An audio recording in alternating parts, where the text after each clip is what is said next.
Muy buenas noches, amigas y amigos. Bienvenidos a una nueva edición de Encuentro Central. Encuentro Central. Lo decís como que reverbera acá porque está todo vacío. Me dejaron el estudio todo para mí. Por eso estoy acá. Porque a mí no me dejan sentarme en la mesa. Pero estoy en la mesa, me hice un café para mí.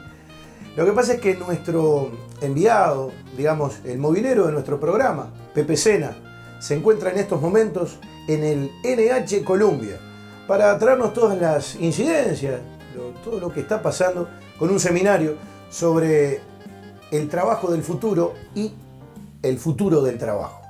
Exponen Enrique Iglesias, expresidente del Banco Interamericano para el Desarrollo, Clarisa Lucciarini, directora de Sinergia Campus, y Abigail Puig, integrante del Secretariado Ejecutivo del PIT-CNT en representación de FUESI. Y vamos a comenzar con el contador Enrique Iglesias, que además sabemos que tiene preparada una presentación. Después de lo que acaban de decir nuestros dos amigos, es muy poco lo que se puede agregar, y en realidad de mi parte más todavía, porque yo no me siento especialista en estos temas laborales, pero sí observador preocupado.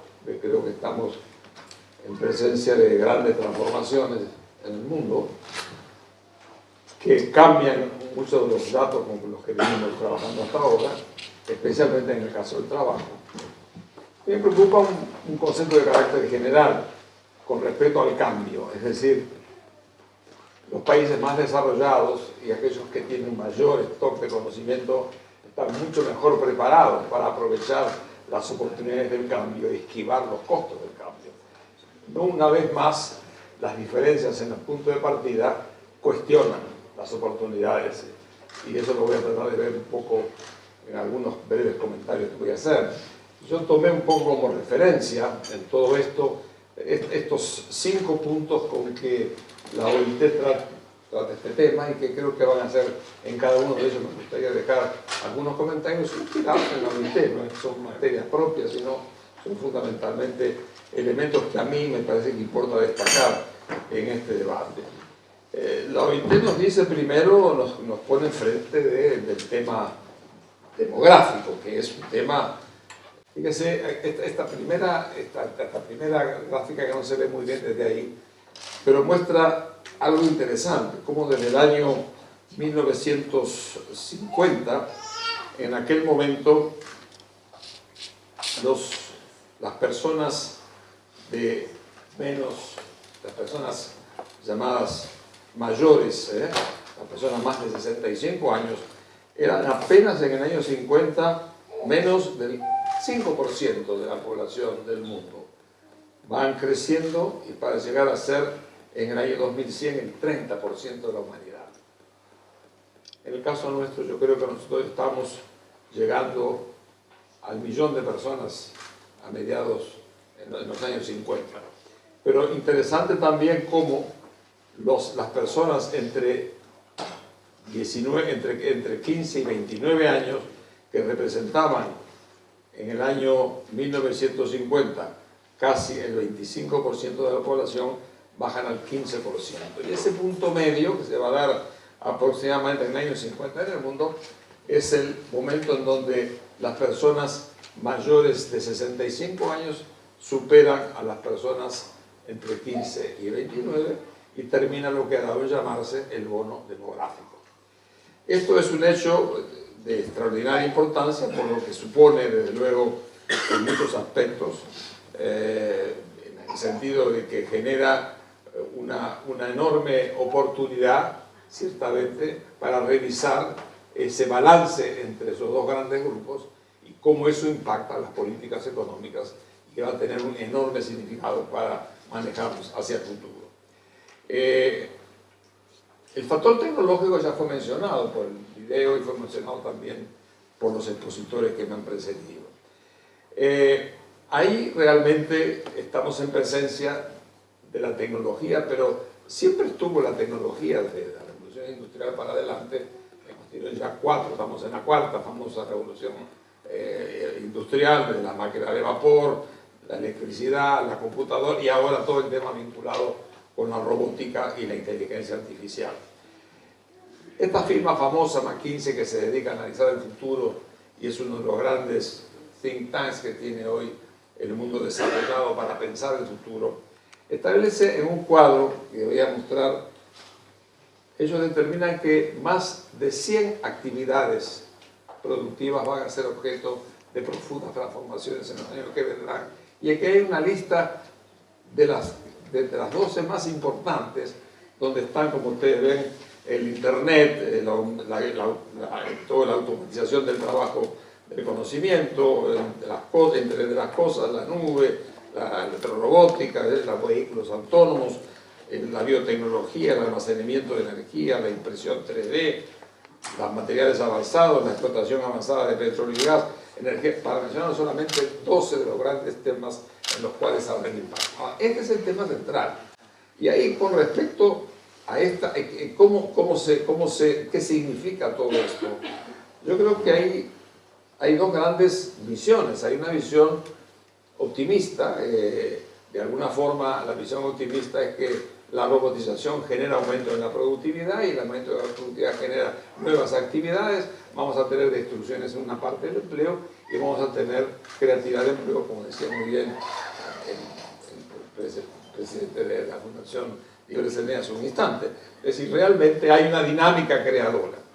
Pero el tema es lo que significa la versión pesimista, que tiene su punto de apoyo en ciertos problemas muy serios que habrá que enfrentar.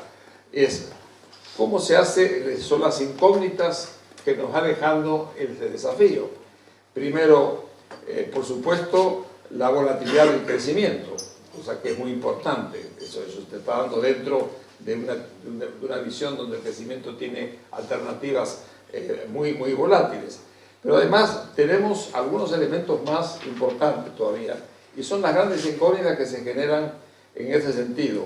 ¿Qué va a pasar, por ejemplo, con el regreso que promueve la robotización de empresas que ahora están en los países de desarrollo con mano de obra barata, ya no la precisan, se vuelven a los países de origen? Es un problema importante para pensar. ¿Qué va a pasar con todos estos temas que se están discutiendo, temas muy serios que están preocupando particularmente al mundo desarrollado, que es todo la acumulación de datos en la nube y la violación de la intimidad? Es un tema que, en fin, es un valor que está siendo cuestionado.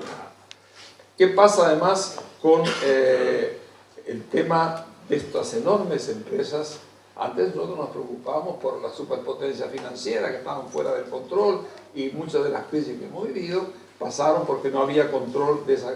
Pero hoy en día tenemos estas 4 o 5 grandes empresas que son entidades de un inmenso poder, donde no hay absolutamente ningún control. Ahí no tenemos el Fondo Monetario, ni tenemos el Banco de Basilea. Hay una enorme creatividad, capacidad, pero son potencias que de alguna forma uno se pregunta hasta cuándo no habrá cierta regulación en cuanto al funcionamiento en vistas al interés general. Y sobre todo el tema que está generando ahora preocupación, que es el tema de la fiscalidad. Estas empresas pagan muy pocos impuestos. Y entonces, ¿cómo se financia la actividad del Estado? Estas 3 o 4 preguntas nos marcan que la tecnología, hay una visión optimista sobre la posibilidad de que las nuevas tecnologías aumenten la productividad y generen nuevas formas de trabajo, pero la visión pesimista es qué pasa con las actividades destruidas y cuál es el balance de unas y otras, y sobre todo qué pasa con algo que a mí sí me preocupa, que en esta evolución donde el conocimiento es el gran elemento transformador de la vida social, ¿cómo se concentra el ingreso? Vamos a tener un mundo en donde viven bien los que saben y los que no saben tanto viven muy mal. Entonces hay un problema, hay una dicotomía que realmente no deja de ser una gran preocupación y no tiene una solución fácil, por eso que de alguna forma la menciono, pero creo que son algunos de los elementos que la OIT menciona como problemas a futuro. El tercer elemento de la tercera reflexión es un poco el que viene después con respecto al tipo de desarrollo que tenemos nosotros en el mundo, llamamos subdesarrollado. No solamente la productividad es muy baja, normalmente se está estimando en las estadísticas que la productividad media del trabajador en los países en desarrollo es apenas una tercera parte de la productividad de los países desarrollados. Es lógico que detrás de esa diferencia estén altos salarios y mejores condiciones de vida. Ese es el punto de partida.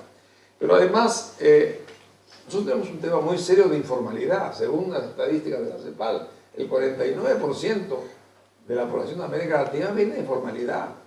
Y detrás de esa informalidad están los problemas de algunos sectores postergados. Estamos hablando de los sectores indígenas, de los afrodescendientes, los problemas de la mujer. Es decir, que de alguna forma ese paquete es un paquete muy importante con condiciones de desempleo que dejan mucho que desear. ¿Qué pasa en esta revolución con esa gente? ¿Son capaces, son susceptibles de ser incorporados a la revolución tecnológica o no? Entonces, ahí hay un poco un tema que realmente debe ser analizado. Y aquí viene ahora un poco el por qué el desarrollo nos preocupa a nosotros, en el sentido que es muy difícil ganar espacios cuando tenemos esta situación. Eso que vemos allí demuestra la extraordinaria volatilidad que tiene el crecimiento en nuestros países. Subimos, bajamos, subimos. Hay una tendencia a largo plazo, pero de alguna manera esa productividad es muy poco consejera para crear espacios importantes para la innovación tecnológica y para la innovación empresarial. Entonces, de alguna forma, el otro cuadro que voy a mostrar ahora, este cuadro muestra cómo es interesante de la OIT también, todo este material es de la OIT. Fíjense ustedes que entre cuentapropistas y microempresas tenemos el 55% de la fuente de generación de empleo en América Latina, 55%. Las pequeñas empresas aportan el 18% y solo las medias y grandes empresas constituyen como este porcentaje donde están generalmente y ciertamente las mejores condiciones de remuneración. Pero esa masa que está ahí abajo es una masa que tiene realmente bajos niveles de ingresos, por tanto, la estructura de ello es algo que nos debe preocupar. De ahí que no solamente importa analizar este tema en abstracto, importa incorporarlo en el subdesarrollo que tienen los países, particularmente los de América Latina, y esa estructura que se da en las distinciones sociales que hay entre esos distintos sectores.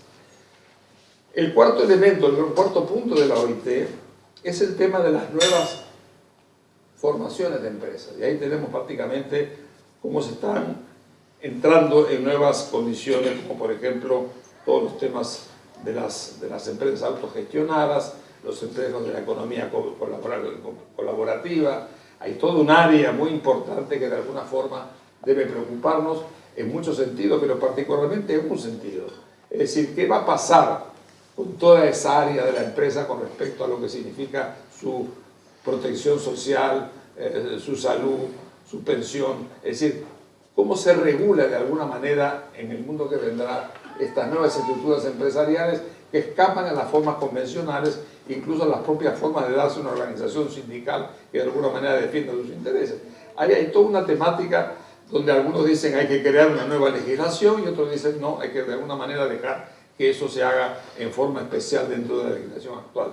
No sé, pero de todas maneras toda esa economía colaborativa, el Uber y compañía, eso trae demandas de cómo se hace para proteger socialmente al trabajador que ingresa en estas nuevas formas de tirar la estructura social. Y por último, la quinta pregunta es el tema institucional. Es decir, yo creo que todas estas formas que se están involucrando el trabajo no pueden quedar ligados exclusivamente al mercado. Tiene que haber de alguna manera un producto que de alguna manera conduzca esos procesos, y esto significa que de alguna manera todos estos temas parten, primero yo creo, de una visión importante del futuro. Tenemos que tener hipótesis sobre el crecimiento, incluso hipótesis que pueden ser cuestionadas, pero que nos permiten navegar, y tiene que ser objeto de renovar el diálogo social. Eso lo decía hace un instante. Es decir, tiene que haber alguna forma en donde el diálogo adquiera una nueva dimensión, con estas nuevas visiones de largo plazo, con los problemas que hay que resolver y cómo son las maneras en que podemos administrar el futuro. Como vimos, Enrique Iglesias no debe ser el cantante. Yo calculo, el hijo es Julio, ¿te das cuenta? Y si es, está muy desmejorado. Hay mucho más en esta actividad que se viene desarrollando en el NH Columbia sobre el futuro del trabajo y el trabajo del futuro. Hay más para compartir, preguntas del público. Seguimos después de esta tanda.